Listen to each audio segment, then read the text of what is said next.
No limit in the sky that I won't fly for you. Selamat pagi Bu dan teman-teman. Saya Anissa Angelina Sinangsong, NIM 118111023, mahasiswa S1, Pendidikan Guru Sekolah Dasar, mata kuliah Pendidikan IPS SD kelas tinggi, akan menampilkan video simulasi mengajar IPS di SD kelas tinggi. Selamat menyaksikan. Selamat pagi anak-anak. Pagi, Bu. Baiklah, sebelum memulai pembelajaran hari ini, ada baiknya kita berdoa terlebih dahulu. Ada yang ingin memimpin doa? Sri, Bu. Saya. Baiklah, kepada Sri, Ibu persilakan. Baiklah, sebelum kita mulai pelajaran, alangkah baiknya kita berdoa terlebih dahulu. Marilah berdoa menurut ajaran dan agamanya masing-masing. Doa dimulai. Doa selesai. Terima kasih kepada Sri. Sebelumnya Ibu absen dulu ya anak-anak. Ya, Bu. Fitri Ramaini Lubis. Hadir, Bu. Husna Rifka. Hadir, Bu. Nita Gabriela Sinaga. Hadir, Bu. Sri Rizdianti. Hadir, Bu. Oke, baiklah. Hadir semua ya. Ya, Bu. Sebelum memulai pembelajaran, ada baiknya kita tahu apa tujuan pembelajaran kita hari ini. Tujuan pembelajaran kita yang pertama, siswa mengetahui sikap-sikap yang harus diteladani yang terkandung dalam sila-sila Pancasila. Yang kedua, siswa menemukan contoh perubahan alam yang diakibatkan karena perilaku manusia. Yang terakhir, siswa dapat menemukan ide pokok dari sebuah teks tulisan.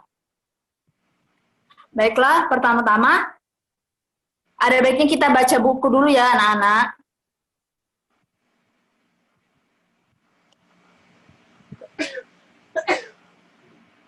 Di dalam buku kita ada teks. Ada yang ingin membaca terlebih dahulu? Saya, Bu. Baiklah, kepada Husna silakan. Nilai-nilai yang terkandung dalam sila-sila Pancasila. Pancasila sebagai dasar negara Indonesia bukan lagi suatu hal yang baru bagi masyarakat Indonesia. Dari zaman dahulu, nilai-nilai Pancasila memang sudah terkandung dalam kehidupan sosial budaya masyarakat kita. Nilai-nilai tersebut telah meliputi berbagai aspek kehidupan dan masih tetap dipelihara sampai saat ini. Nilai-nilai Pancasila perlu sekali kita kembangkan dalam kehidupan sosial budaya.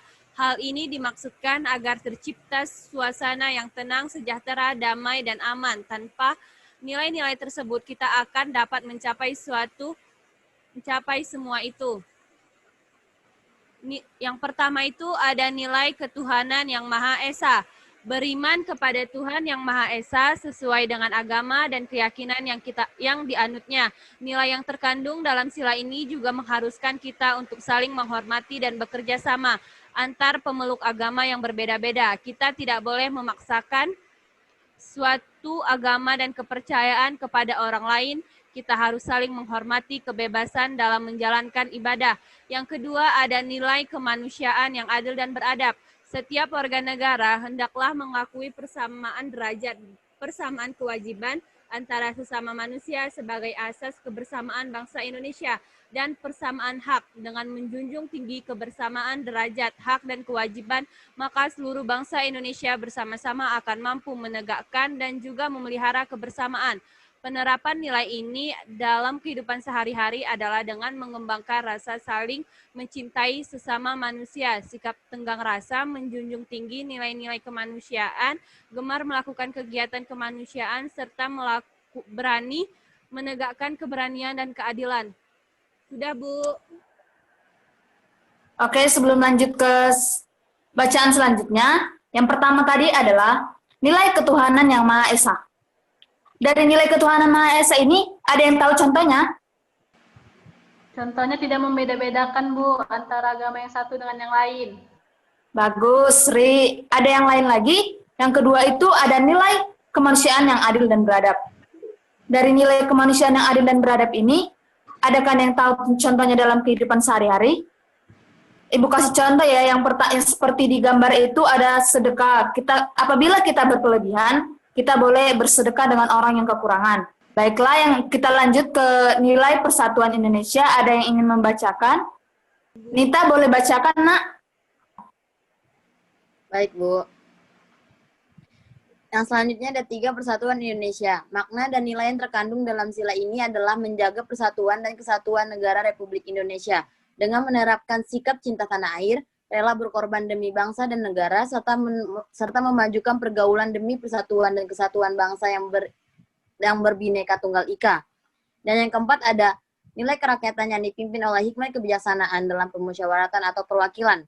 Setiap warga negara memiliki kedudukan yang sama. Kedudukan yang sama tersebut hendaknya digunakan secara sadar dengan mengutamakan kepentingan negara dan masyarakat. Selain itu, warga negara Indonesia harus selalu mengutamakan musyawarah untuk mufakat dan menyelesaikan suatu persoalan bersama. Penerapan dalam sikap sehari-hari adalah dengan mengutamakan kepentingan umum di atas kepentingan pribadi dan golongan, tidak memaksakan kehendak kepada orang lain, serta mengutamakan budaya musyawarah dalam menyelesaikan masalah dengan diliputi oleh semangat kekeluargaan. Dan yang terakhir ada nilai-nilai keadilan sosial bagi seluruh rakyat Indonesia. Kita harus menghindarkan diri dari sifat pemborosan, selalu bergaya, hidup mewah, dan perbuatan-perbuatan yang merugikan kepentingan umum. Bekerja keras dan menghargai hasil kerja keras orang lain sangat dibutuhkan dalam mewujudkan sikap kebersamaan. Di samping itu, harus dikembangkan pula sikap adil terhadap sesama, menghormati hak orang lain, serta menolong dan menghargai orang lain. Terima kasih, Bu. Oke, terima kasih Fitri. Di yang ketiga tadi ada Persatuan Indonesia. Dari contoh penerapan sikap Persatuan Indonesia ini, di dalam gambar itu ada sikap saling tolong-menolong untuk orang yang membutuhkannya. Ada yang tahu lagi selain itu? Yang keempat itu ada permusyawaratan atau perwakilan. Contoh sikap perilaku kita dalam permusyawaratan dan perwakilan ini adalah menerima keputusan umum di atas kepentingan pribadi. Maksudnya, kita tidak memaksakan keputusan kita atau pendapat kita terhadap untuk kepentingan umum. Yang terakhir itu ada nilai-nilai keadilan sosial bagi seluruh rakyat Indonesia ini. Maksudnya, sikap adil terhadap sesama yang seperti menghargai orang lain, menolong, dan menghormati hak orang lain. Baiklah, selanjutnya itu ada, ayo kita amati perilaku atau sikap orang-orang yang di lingkungan sekitar kita. Coba anak-anak ibu lihat teman-temannya, bagaimana sikapnya, dan beritahu apa perilakunya yang sesuai dengan kelima sila Pancasila yang tadi sudah kita pelajari. Nanti dikerjakan ya anak-anak. Iya, Bu. Ya, Bu. Baiklah, di sini ada peta konsep geografis negara Indonesia. Iya, boleh dilihat? Bisa anak-anak ibu? Bisa, Bu. Oke, dari peta ini kita bisa melihat luas dan letak wilayah Indonesia. Menurut anak-anak, sesuai dengan peta ini, Indonesia berbatasan dengan apa? Ayo, siapa yang bisa lihat? Malaysia. Thailand. Ini apa, Nak? Samudra. Mana ya? Samudra Pasifik, Bu. Pasifik. Oke, bagus. Ini lagi ada di bawah.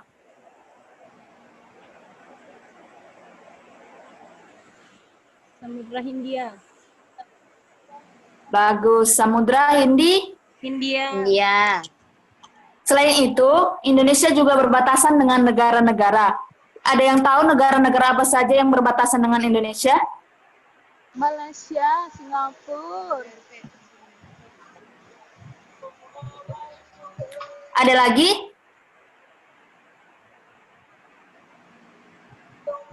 Brunei Darussalam.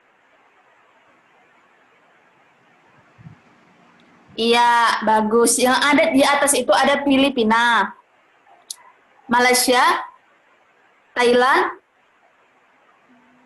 Yang ada di selatannya ada Australia.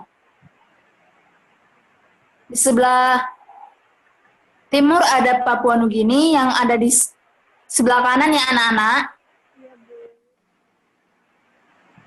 Dari peta Indonesia ini, apakah anak-anak bisa melihat letak wilayah Indonesia? Bisa, Bu. Letak geografisnya yang itu ada lintang utara dan lintang selatan ya anak-anak. Selanjutnya dari sini kita dapat belajar untuk melihat luas dan letak wilayah kita nanti di sekitar rumah kita. Jadi anak-anak, Ibu memberikan tugas. Coba anak-anak gambarkan wilayah tempat tinggal anak-anak, seperti ada tetangga sebelah kanan, sebelah kiri, atau tetangga yang ada di seberang rumahnya. Nanti digambarkan, nanti Ibu kasih LKPD-nya ya anak-anak. Iya, Bu. Baiklah, selanjutnya kita akan menulis. Setelah mengenali wilayah tempat tinggal, kita jadi mencintai lingkungan tempat tinggal kita. Bagaimana dengan kamu? Apakah kamu mengenali lingkungan tempat tinggal kamu? Mengenali, Bu. Baiklah, yang di sini ada cerita. Tadi di buku kita halaman 20. Ibu minta tolong Husna bukakan. Dari teks yang dibaca Sri ini,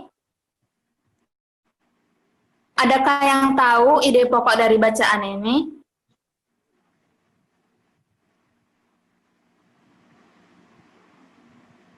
Ada yang tahu anak-anak Ibu?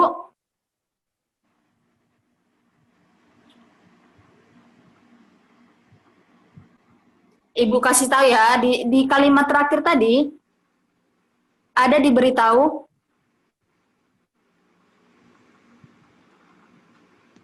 bentuk pengamalan sila Pancasila yang isinya membantu dan tolong-menolong. Membantu dan tolong-menolong itu sila keberapa tadi anak-anak?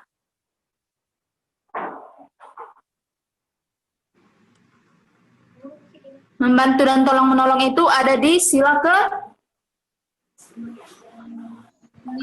yaitu Persatuan Indonesia.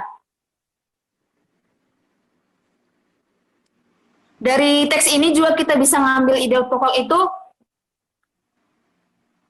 Ede dan ayahnya mengumpulkan air seni kelinci untuk bahan pupuk cair organik untuk tanaman.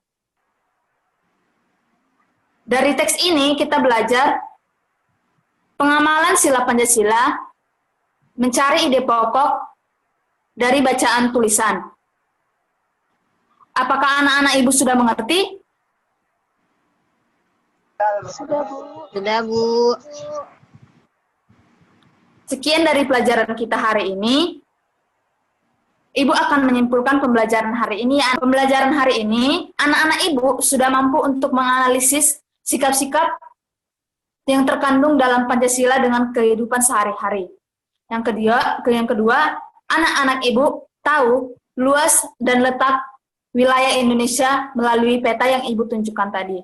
Yang terakhir, anak-anak Ibu mengetahui ide pokok dari tulisan yang sudah dibacakan oleh anak Ibu Sri tadi. Baiklah, sebelum pulang, ada baiknya kita berdoa terlebih dahulu. Ada yang ingin memimpin doa? Saya, Bu. Oke, bagus. Silakan anak Ibu Nita. Mari kita berdoa menurut agama dan kepercayaan kita masing-masing. Doa dimulai.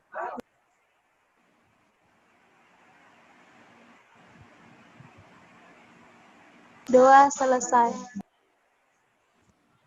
Oke, sekian pembelajaran kita hari ini. Anak-anak Ibu persilakan untuk kembali ke rumah masing-masing.